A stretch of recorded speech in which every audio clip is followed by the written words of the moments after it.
Gracias, Norma. Bueno, buenas tardes de nuevo.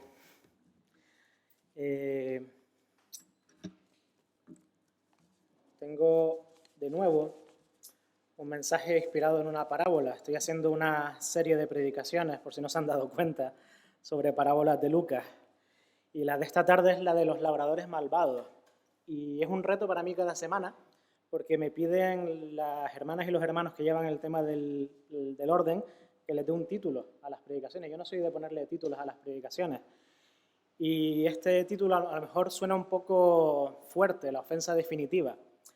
Pero creo que cuando acabe la predicación, creo que voy a dejar claro que esta parábola creo que se define bien así. Es el insulto definitivo a la persona que menos se lo merecía. Hay un escritor y periodista británico llamado Chesterton que dijo una vez que siempre es más fácil perdonar una herida accidental que un insulto deliberado. Siempre es más fácil perdonar una ofensa que se ha hecho sin querer que algo que se ha hecho queriendo. Algunas personas tienen la capacidad de meter la pata con habitualidad y sin intención, pero ofenden y quedan mal con otros. Pero casi siempre nos reímos de esas cosas porque son situaciones cómicas a veces y sabemos que no hay mala intención por parte de esas personas. Por otro lado, hay una serie de insultos que son de mala educación, que son deliberados, que son premeditados, que son calculados y para hacer daño y pueden causar heridas emocionales muy fuertes en las personas, especialmente si proceden de personas queridas, si proceden de personas cercanas a nosotros. Hay una frase famosa que dice que los palos y las piedras pueden romper huesos, pero las palabras no me hacen daño. Eso es una frase que es una fanfarronada, que es una falsedad.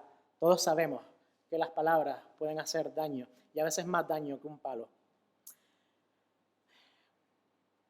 Quizás tengamos el recuerdo de alguna ofensa de este tipo. Quizás nos venga a la memoria alguna bofetada sin manos, metafórica, de estas de las que hablo. Si es así, podrás en esta tarde hacerte una idea del mensaje de la parábola que vamos a estudiar en Lucas 20. En Lucas 20 Jesús nos cuenta la historia de lo que se puede considerar el insulto más cruel, la ofensa definitiva, el insulto más vergonzoso que se ha hecho en la historia de la humanidad. Ningún otro insulto ha manifestado tanta impertinencia, ni ha sido tan grave, ni ha sido tan claramente inmerecido. Porque ese insulto no fue dirigido contra otro ser humano, por lo menos contra un ser humano normal, sino fue dirigido contra Dios mismo. Fue dirigido contra Jesús, que se hizo humano y que siendo Dios vivió en esta tierra como un ser humano, pero era Dios mismo. Y Jesús nos lo narra en forma de parábola, pero es una parábola tan diferente a todas las demás del Evangelio de Lucas que es casi una alegoría, porque es muy clara de interpretar. Las metáforas muchas veces tienen metáforas que hay que interpretar, que hay que explicar. Aquí Jesús habla tan claro que no hay que esforzarse demasiado para interpretarla, para entender qué está diciendo en cada momento.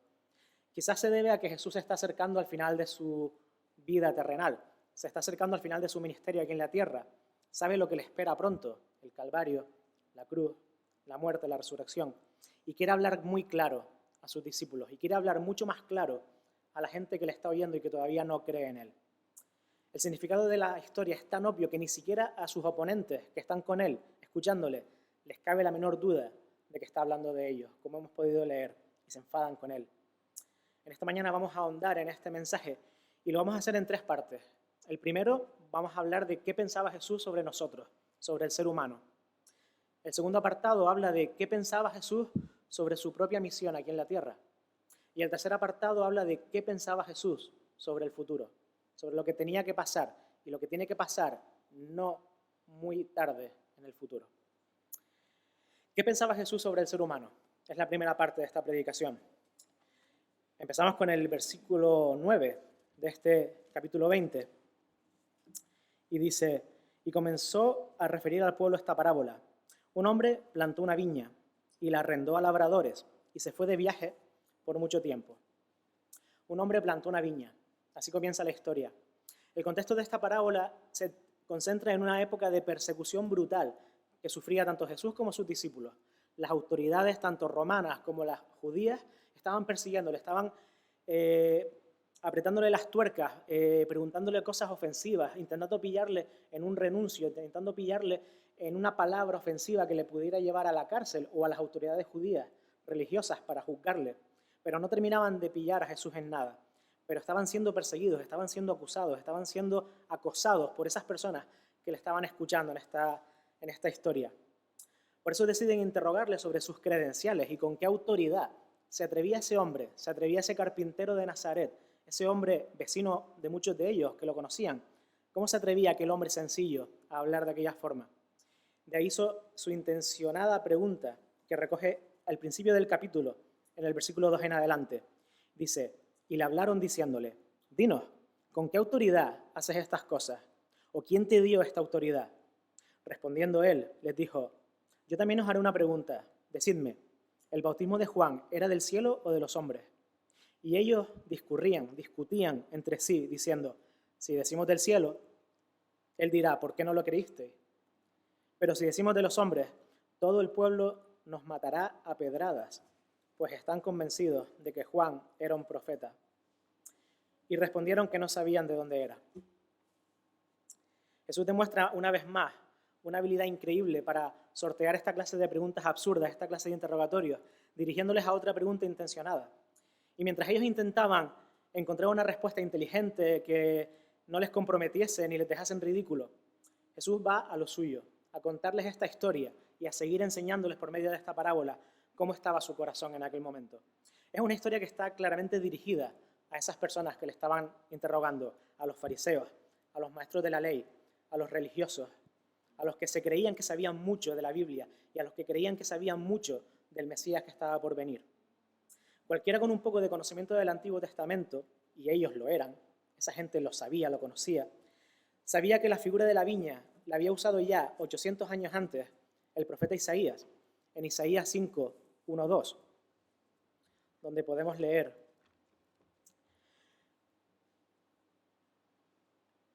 Cantaré ahora a mi amado, el canto de mi amado acerca de su viña. Mi bien amado tenía una viña en una fértil colina, la cavó por todas partes, quitó sus piedras y la plantó de vides escogidas. Edificó una torre en medio de ella y también excavó en ella un lagar y esperaba que produjera uvas buenas, pero solo produjo uvas salvajes. Y Isaías la interpreta más adelante en el versículo 7 de este capítulo 5 de Isaías cuando dice, ciertamente, la viña del Señor de los ejércitos es la casa de Israel y los hombres de Judá su plantío, delicioso. Él esperaba equidad, él esperaba justicia, pero aquí solo hubo derramamiento de sangre. Justicia, pero he aquí, clamor. Este cántico de Isaías era muy famoso para el pueblo judío. Todos los que estaban escuchando esa parábola habían escuchado muchas veces esta historia de Isaías 5. En la sinagoga, en casa, se leía, se recitaba este cántico. Y la relación con la parábola de Jesús era demasiado obvia para que se les escapase a aquellos hombres que estaban escuchando. La viña de la que hablaba,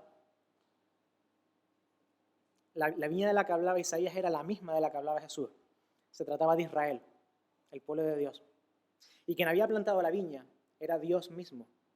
El que había plantado la viña era Dios. Y es evidente que los arrendatarios incompetentes de los que habla, los que habían hecho mal uso de la viña, eran los principales sacerdotes, los fariseos y los maestros de la ley que le estaban escuchando. Y por ende, todo el pueblo de Israel que había seguido a esos hombres y había abandonado el camino de Dios. No era la primera vez que Jesús denunciaba a esta gente en público. Ya lo hizo en Lucas 11, 47-49, cuando dijo, «Hay de vosotros que edificáis los sepulcros de los profetas a quienes mataron vuestros padres, de modo que sois testigos y consentidores, quédense con esta palabra, de los hechos de vuestros padres, porque a la verdad ellos los mataron y vosotros edificáis sus sepulcros. Por eso la sabiduría de Dios también dijo, les enviaré profetas y apóstoles, y de ellos a unos matarán y a otros perseguirán». En esta historia Jesús está planteando una alegoría acerca de su estrategia de enviar a siervos a su pueblo para ser rechazados. Una y otra vez Dios a lo largo de la historia del pueblo de Dios ha enviado a personas para predicar su mensaje, para explicar su mensaje, para explicar el plan que Dios tiene para nosotros y para nuestra vida. Y una y otra vez nosotros, y nos incluye a todos nosotros en esta historia, hemos ido rechazando una y otra vez a esos mensajeros, por una o por otra razón, intencionada o no intencionadamente, pero en algún momento de nuestra vida hemos rechazado a los mensajeros de Dios, a los profetas, a los maestros, a los mensajeros. El peligro para nosotros es que al conocer tanto esta historia y al reconocer de forma tan clara de quién está hablando en esta parábola, pensemos que sus implicaciones no son aplicables a nosotros. Pensamos que está hablando, obviamente, de los judíos, de esos fariseos arrogantes, de esos maestros de la ley, que tampoco se parecen a nosotros, ¿verdad? No está hablando de nosotros, está hablando de ellos. Si te quedas con esa conclusión, amigo, hermano, te digo que te estás quedando con muy poco del mensaje de esta parábola. Te digo que no estás sacando el verdadero mensaje de esta parábola de Jesús.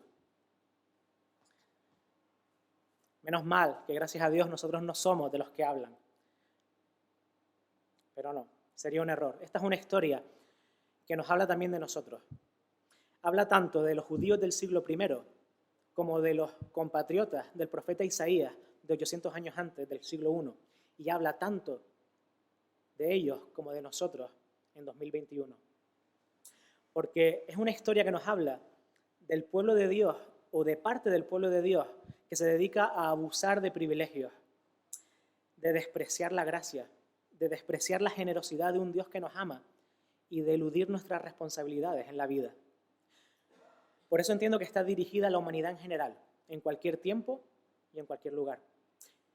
No describe solo a la sociedad judía de aquella época, sino también a todo el mundo, a toda la humanidad caída en pecado, en la cual también estamos incluidos nosotros. Cuando respondemos con desprecio a la bendición divina. ¿Qué quiero decir con esto? Cuando sabemos la verdad, conocemos el camino, conocemos la vida, la verdad y la vida, y decidimos intencionadamente no usarlo, no seguirlo, no caminarlo. Todas esas veces que decidimos no seguir el camino de Dios en nuestra vida, somos como esos arrendatarios rebeldes. Somos esos arrendatarios que usaron mal la viña y que se rebelaron contra el dueño de la viña. Jesús está describiendo en esta parábola la trágica condición del ser humano y del mundo. Un mundo que fue creado perfecto, con un potencial enorme, que era un terreno dispuesto con todo lo necesario para que prosperara. Como nos describe el relato de Génesis 2. Lo único que necesitaba era gente fiel que trabajase en él. Arrendatarios que cuidaran el viñedo, la viña, que es el mundo que Dios ha creado. Para eso puso a Adán. Para eso nos puso a nosotros. ¿Pero qué pasó? ¿Qué salió mal? ¿Cómo se pudo echar a perder algo tan perfecto? ¿Por qué una y otra vez los sueños optimistas de nuestra sociedad se esfuman y se convierten en nada, en utopía? En el siglo XIX, al final del siglo XIX, se pensaba que tal como iba avanzando la ciencia y el pensamiento humano, el siglo XX iba a ser un siglo dorado para la humanidad. Iba a ser el siglo en el que el hombre de verdad consiguiera un planeta en el que todo funcionara bien, en el que nos pudiéramos relacionar como una sociedad civilizada, sin guerras, sin violencia, colaborando, creciendo. Qué engañados estábamos. El siglo XX se convirtió en todo lo contrario, un siglo lleno de guerras, lleno de matanzas, lleno de desastres, lleno de todo lo que en el pasado ya había pasado. Lo que pasó fue que vivimos algunas de las peores guerras de la historia y de una forma global nunca antes visto. ¿Qué pasa con el ser humano? Uno lee esta parábola y le pregunta a Jesús, ¿qué pasa con el ser humano? ¿Qué hay de malo en nosotros? ¿Por qué después de 2000 y pico años de evolución humana no hemos sido capaces de crear un mundo un poquito más justo? Quizás es un problema de un sistema político. Tenemos que inventar un sistema político nuevo. El capitalismo, el comunismo ya no funciona, hay que crear algo nuevo. Yo creo que no. Yo creo que según Jesús no se trata de ninguna de estas cosas. Para Jesús el problema es simple. Aquellas personas fueron colocadas como arrendatarios de la viña. Nosotros, los seres humanos, hemos sido colocados en la viña, que es la tierra, que es el universo, que es este mundo, como arrendatarios de la viña de Dios. Pero queríamos ser como los arrendatarios de esta historia, los propietarios. Queríamos dejar de ser arrendatarios. ¿Saben lo que es un arrendatario? Alguien que tiene algo alquilado. Un arrendatario es alguien que alquila una propiedad a otra persona. Si vives en alquiler, eres un arrendatario de tu casero. Pues nosotros vivimos en alquiler, en nuestras vidas y en este mundo. Pero no somos conscientes de eso muchas veces y pensamos que somos dueños de nuestra vida. Pensamos que somos dueños de lo que Dios nos ha dado. Pensamos que somos dueños de nuestro destino. Y no es así. Jesús nos dice en esta parábola que no es así y que cometemos el mismo error que cometen los arrendatarios de la viña, como leemos en el versículo 14. Un arrendatario tiene que rendir cuentas a alguien. Tiene que pagar una renta. Y Jesús está diciendo aquí que lo mismo es cierto con los seres humanos. También hemos de rendir cuentas a alguien. Hemos adquirido una deuda moral de obediencia ante el dueño de la viña, que no es otro que Dios. Por eso la palabra debemos es tan habitual en nuestro vocabulario cristiano, al igual que la palabra deuda. Es la palabra que hace referencia a una deuda moral, a un deber moral. De manera intuitiva, todos sabemos que debemos dar cuentas a alguien, ya sea a nuestro jefe, ya sea a nuestro superior. A la hora de tomar decisiones podemos distinguir fácilmente entre lo que debemos hacer, lo que es más fácil, lo que otros nos obligan a hacer y lo que debemos hacer. Y lo que debemos hacer es más importante porque va relacionado con algo moral.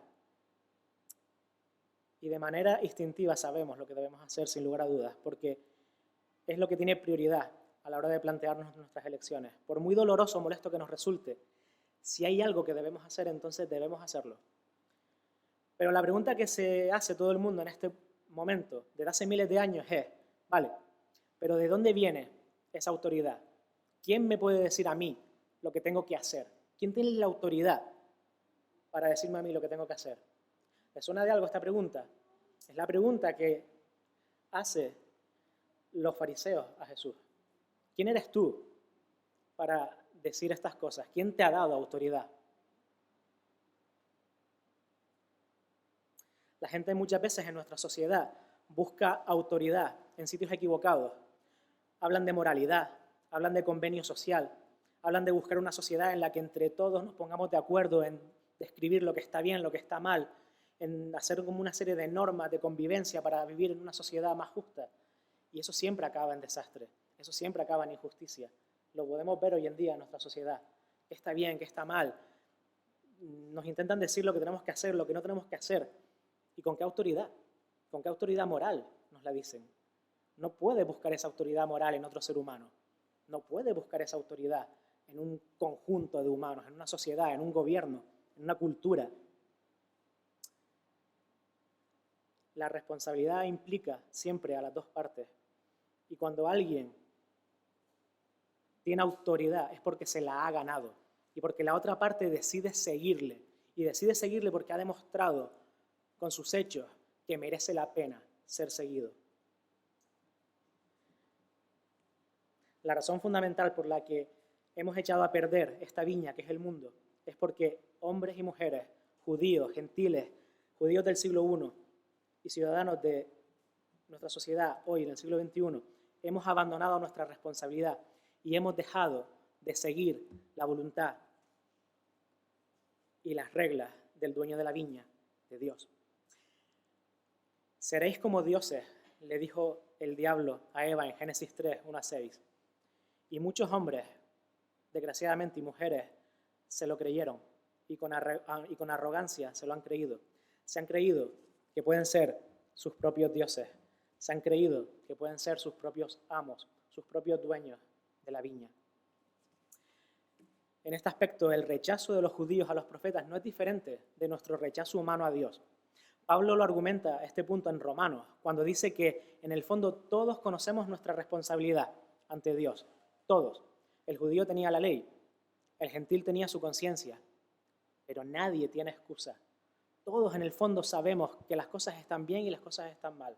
Todos en el fondo hay una voz en nuestra mente que nos dice, lo que estoy haciendo no está bien, no está de acuerdo con el creador de este mundo. Todos somos arrendatarios con pagos pendientes de la renta. Y por eso el arrendatario interviene en nuestras vidas.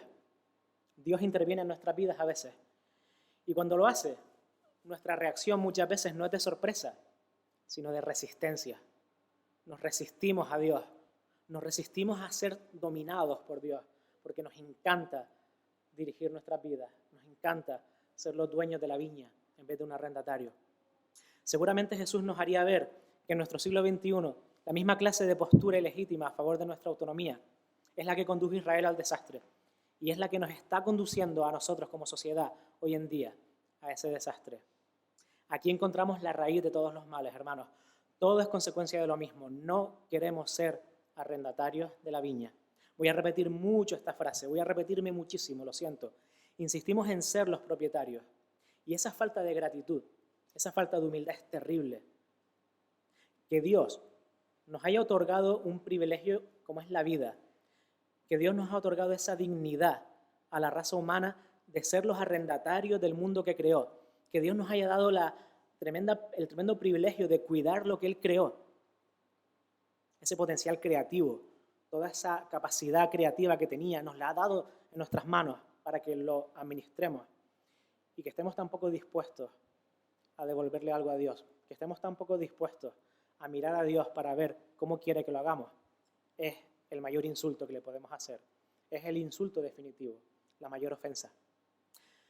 Pero lo peor es que es inútil. Lo peor es que es absurdo. Lo peor es que es estúpido, porque es una rebelión destinada al fracaso. Lo extraordinario en la historia que estamos leyendo en esta tarde es que Jesús lo tolera durante mucho tiempo, que Dios lo tolera durante mucho tiempo. Pasamos a la segunda parte de la predicación, cuando hablamos de qué pensaba Jesús de su misión en la tierra. En el versículo 13 del capítulo 20 podemos leer: Entonces el dueño de la viña dijo, ¿qué haré? Enviaré a mi hijo amado. Quizás a él lo respetarán. Quizá a él lo respetarán. ¿Se dan cuenta de lo conmovedor que es este versículo?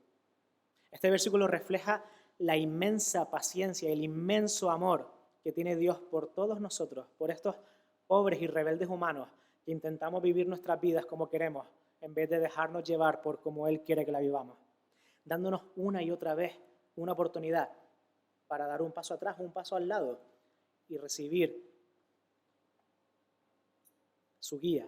Y en cambio, ese dueño de la viña recibe una bofetada a cambio de nosotros, con nuestra rebeldía, con nuestro yo hago las cosas a mi manera, con nuestro vale Señor, ahora no tengo tiempo para ti, necesito concentrarme en lo que tengo que concentrarme, en mi trabajo, en mis estudios, en mi relación, en mi disfrute personal, en lo que sea. Es difícil no llegar a la conclusión de que aquí Jesús está incluyendo a la historia como personaje. Si tenemos dudas sobre esto, la resuelve claramente cuando usa la frase mi hijo amado. Hijo amado. ¿Se acuerdan de lo que dijo Lucas en el capítulo 3 de su Evangelio, versículos 21-22? Yo se los leo. Cuando estaba Jesús a punto de después de ser bautizado, bajó una paloma del cielo y el mismo Dios desde el cielo dijo con voz de trueno, este es mi hijo amado en quien tengo complacencia. Jesús está recordando ese momento en esta parábola mientras está hablando a todos sus oyentes para hacerles ver de forma clara, sin discusión, que Él no era un hombre cualquiera, que Él no era un ser humano cualquiera, Él era el Hijo de Dios, Él era Dios mismo, Él era el dueño de la viña. Estaban delante del dueño y señor de la viña y tenían que escucharle. Está contestándoles y dándoles una bofetada metafórica y justa y merecida a esos fariseos que le estaban retando con ese interrogatorio tan irrespetuoso. ¿Quién te ha dado autoridad? Me la ha dado mi Padre, porque soy el Hijo amado, el Hijo que ha enviado el dueño de la viña para daros la última oportunidad, para daros el último aviso. No hay posibilidad de error en cuanto a que Jesús se está refiriendo a sí mismo. Les está diciendo, los profetas que vinieron antes que mí, a los que matasteis, a los que apedreasteis, eran siervos de Dios, pero yo soy especial, yo soy diferente, yo soy el Hijo amado de Dios. Y algo que parece tan básico de asimilar para nosotros hoy en día, para los que somos creyentes, no lo es tan fácil para todo el mundo. Y no lo es tan fácil ni siquiera para algunos cristianos. Hay muchos teólogos en el mundo, desgraciadamente, que se plantean la humanidad y la divinidad de Dios. Hay muchos teólogos, muchos pastores, muchos predicadores que predican un mensaje erróneo, diciendo que no están seguros de que Jesús fuera 100% Dios. Les tengo que decir algo en esta mañana. No sé qué habrán escuchado en internet, no sé qué habrán escuchado en otras iglesias, pero un mensaje claro y evidente es que Jesús era 100% humano y 100% Dios. era 100% humano, porque solo así pudo hacer su ministerio aquí en la tierra, solo aquí pudo sufrir todo lo que sufrió como otro ser humano lo pudiera hacer en sus propias carnes, y era 100% Dios, porque solo así ese sacrificio sería válido para justificar mi pecado, tu pecado y el de toda la humanidad. Ese es el carpintero de Nazaret que les estaba hablando y les estaba contando esa parábola. Cuesta a veces entender eso. ¿Y sabes por qué cuesta a veces? Porque al hombre le irrita oír que una religión es la correcta. Le irrita oír a un hombre o una mujer de hoy en día que tenemos la verdad absoluta sobre algo. Le irrita oír que un simple hombre o un hombre humano pudiera ser el Hijo de Dios. Si hubiera sido simplemente un profeta, si hubiera sido simplemente un maestro bueno, un hombre sabio, encajaría mejor en sus vidas. Le podrían incluir en su moralidad. Claro, a mí me encanta Jesús, me encantan sus enseñanzas, me encanta lo bueno que era, lo de poner la otra mejilla, amar a tu prójimo, cuidar a los pobres. Pero ¿qué pasa cuando Jesús te dice, tienes que vivir de tal manera? ¿Qué pasa cuando Jesús te dice, tienes que dejar de vivir de tal manera? ¿Qué pasa cuando Jesús te dice, esto que estás haciendo no me gusta, tienes que cambiar? El orgullo humano ahí se siente herido. Y ya Jesús ya no ocupa el lugar que debe. Ya Jesús simplemente es un maestro de moral. Pero te digo una cosa, Jesús no es simplemente un maestro de moral. Si es así, de muy poco te sirve. Jesús es tu Salvador. Jesús es el Hijo de Dios. Jesús es el intermediario entre Dios y tú. El único que te puede dar vida eterna. Pero lo único que pide de ti es que seas arrendatario fiel de la viña que te ha dado. Y la viña que te ha dado es tu vida, es tu cuerpo, es tu trabajo, son tus recursos, es tu tiempo, son tus sueños, son tus capacidades, tus talentos, todo, el universo entero que te ha dado. Fijémonos de nuevo en la melancolía de las palabras de Dios en la historia. Quizás le tendrán respeto. Dios seguramente dice lo mismo hoy en día de nuestro mundo secularizado, donde el mundo, como digo, se irrita al oír estas cosas y decide no seguirle. Pero Jesús no admite que le dediquemos otro tipo de alabanza que no sea esta. Proclama que es el último recurso, como dije antes, es el último recurso de Dios, su última palabra aquí en la tierra, su Hijo amado. Después de haber enviado a miles de profetas, a miles de mensajeros, era su última palabra. Tenemos que respetar su autoridad, no hay otro camino. Pero la terrible verdad es que no lo hacemos muchas veces. La terrible verdad, hermanos, es que incluso nosotros, los que hemos dicho que creemos en Dios, muchas veces no lo hacemos como deberíamos. Somos como los arrendatarios de la historia. ¿Y qué pasa con los arrendatarios de la historia? Leemos el versículo 14 y 15. Dice, pero cuando los labradores le vieron, razonaron entre sí diciendo, este es el heredero, matémoslo para que la heredad sea nuestra. Y arrojándolo fuera de la viña, lo mataron. Por tanto, ¿qué les hará el dueño de la viña? Hermanos, existen tantas dimensiones del significado de la cruz que es imposible encerrarlo todo en simples palabras. Quizás por eso tenemos que tirar de símbolos visuales para explicarlo. Pero en esta parábola Jesús se centra en un elemento que quizás hayas pasado por alto muchas veces. La cruz, nos dice Jesús, es el mayor insulto.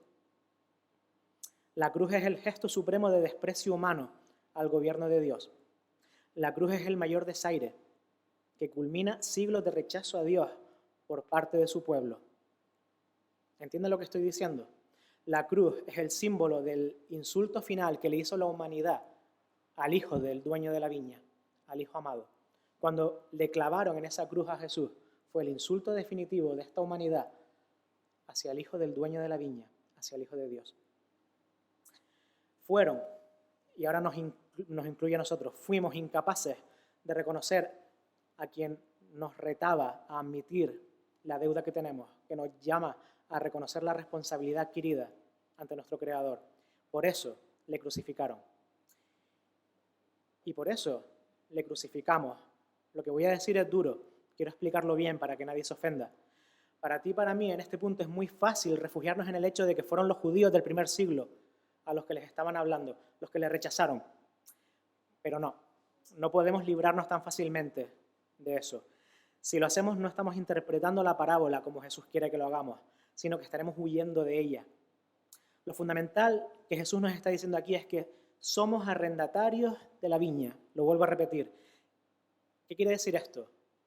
Que estábamos allí cuando crucificaron a Jesús. Algunos de nosotros estábamos con los burócratas romanos, otros estábamos con los soldados, otros entre los fariseos, presumiendo de nuestra sana doctrina.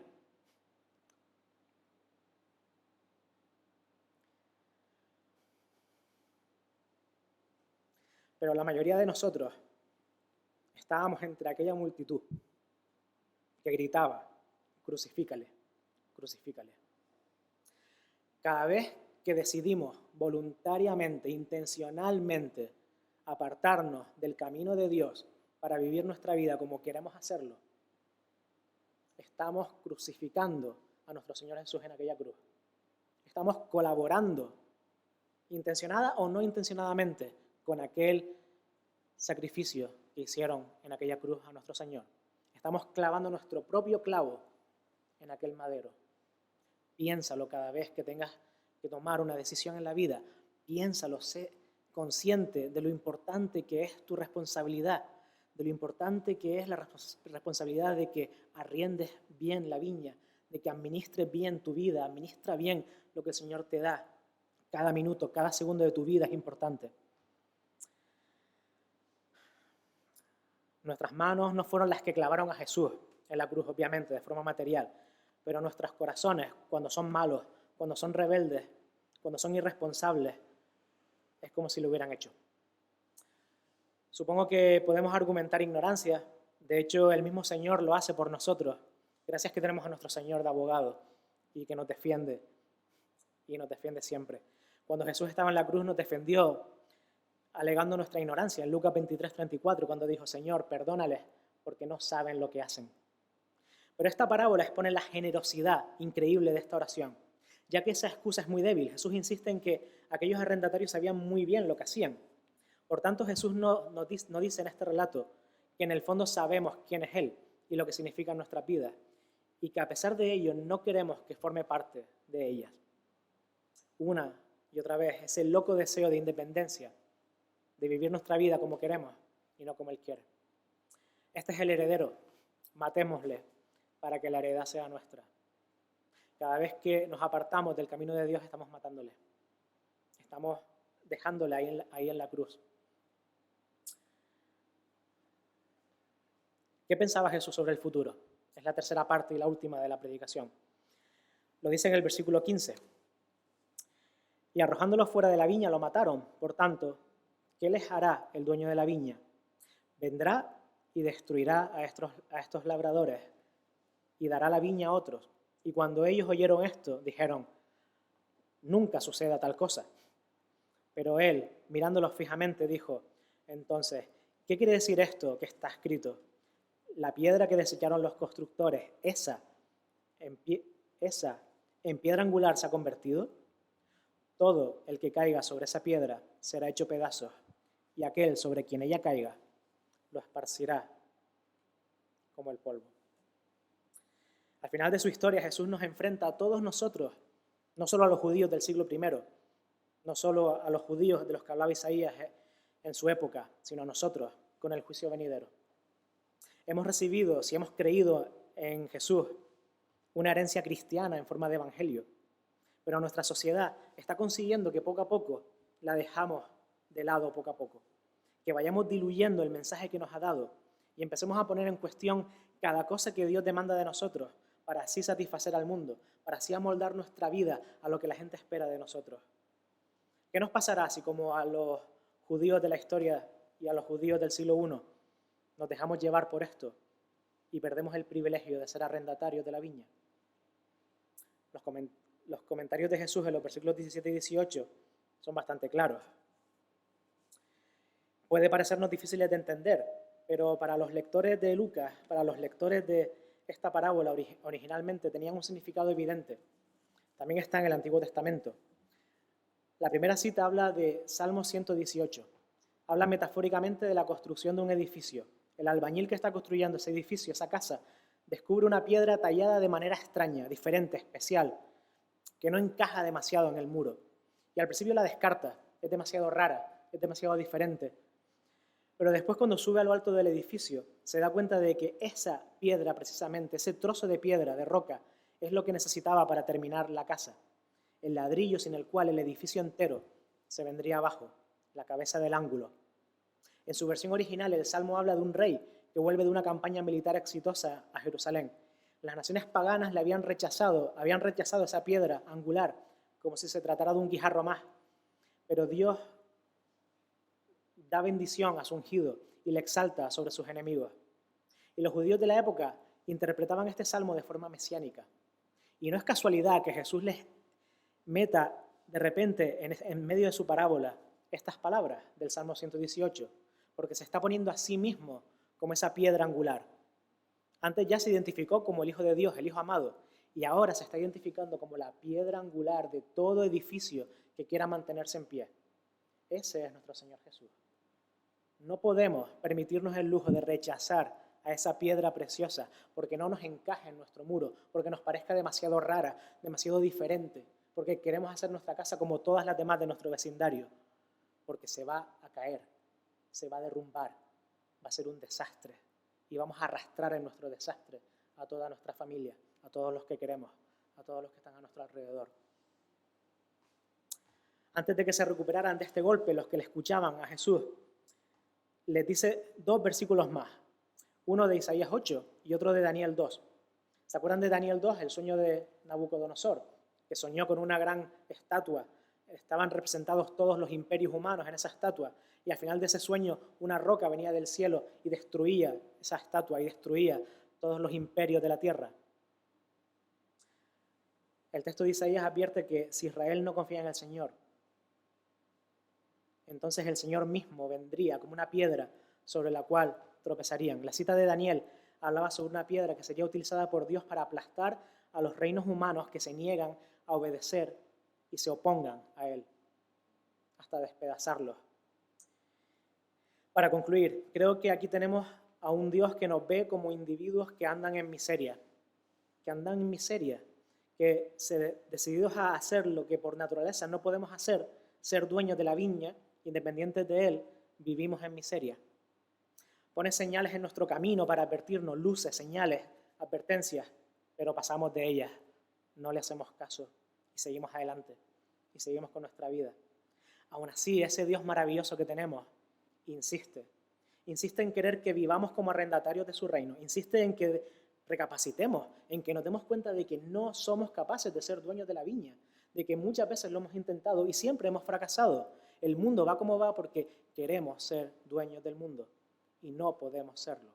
Tenemos que ser humildes y decir, Señor, tú eres el Señor y el dueño de esta viña. Eres el Señor y el dueño de mi vida. Quiero que tú la dirijas y no yo.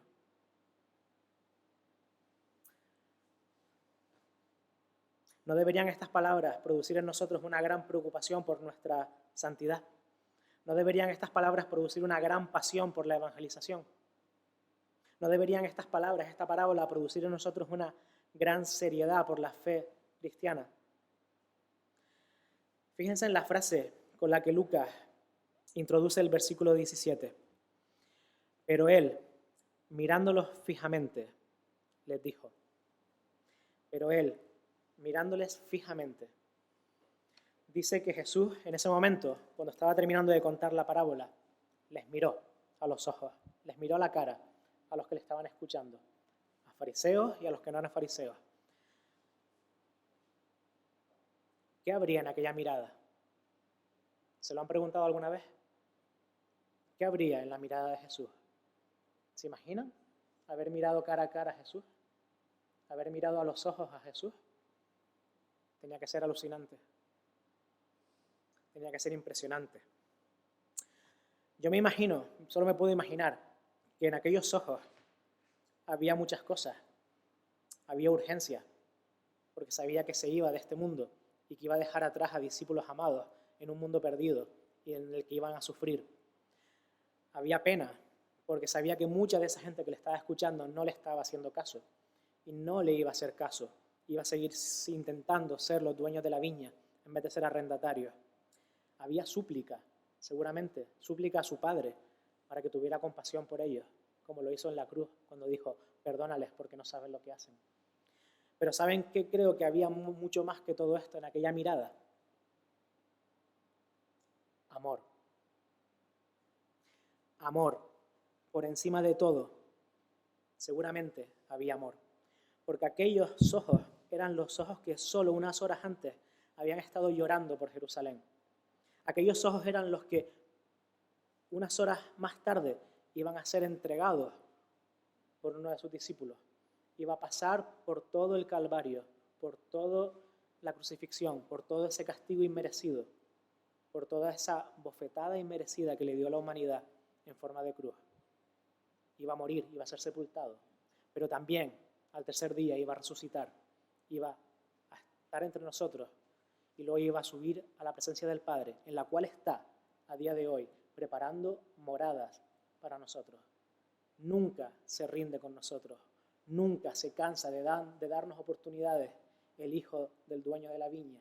Nunca se cansará de venir a nuestra tierra, de venir a nuestra presencia, a hablarnos por medio de su palabra, a darnos una última oportunidad para que demos vuelta atrás, para que volvamos al camino, para que pidamos perdón por nuestros pecados, para que nos arrepintamos y para que le reconozcamos como dueño de la viña. ¿Puedes sentir cómo te mira Cristo en esta tarde? ¿Puedes sentir cómo nos mira a nosotros en esta tarde? Nos mira con la misma intensidad, con la misma urgencia.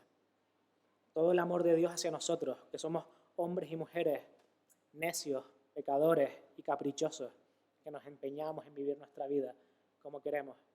Ese Jesús que estaba contando esta parábola nos mira en esta tarde con ojos de urgencia, con ojos de compasión, pero sobre todo con ojos de amor.